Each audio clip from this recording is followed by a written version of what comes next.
আমরা চেয়েছিলাম সকলের মাঝে ঈদ আনন্দ একটি উৎসব মুখর পরিবেশে হোক, সেই উদ্দেশ্যেই আমরা এই প্রতিনিয়ত আমাদের প্রাইস এমনিতেই কম, আমাদের প্রোডাক্টের প্রাইস ন্যায্য মূল্যে বিক্রি হয়।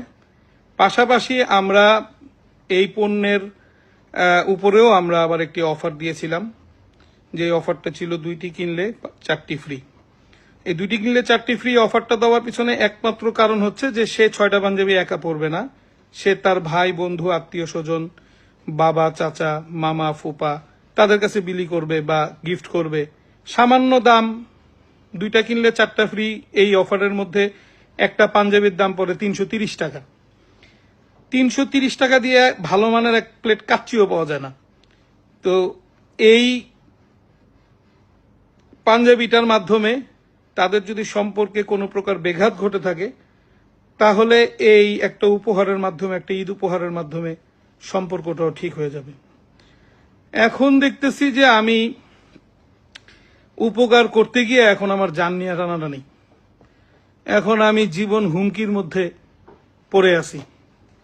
এক মাইকেল সাহেব, তিনি বিএনপির অনেক বড় ক্ষমতাবান নেতা, আমাদের মাননীয় প্রধানমন্ত্রী জনাব তারেক রহমান সাহেবের সেই মার্কেটে একসময় দোকান ছিল, সেই দোকানে তার আসা যাওয়া ছিল, সেই সুবাদে সেই পাওয়ারে এখন পর্যন্ত তারা চলে আসতেছে, চলতেছে।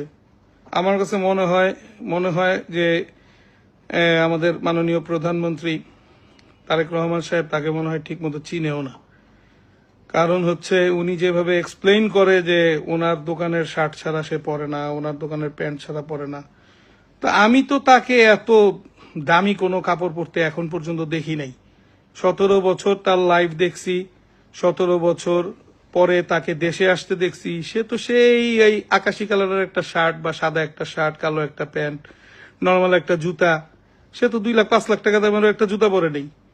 তো এই প্রোডাক্টগুলা যদি প্রিন্সের মালিক তাকে পাঠাইতো আর যদি সে পড়তো, তাহলে তো আমরা লাইভে দেখতাম। তাকে নিয়ে এখন আমাদের এই সংবাদকর্মী ভাইয়েরা যারা আছেন তারা প্রতিনিয়ত পোস্ট করতেছেন।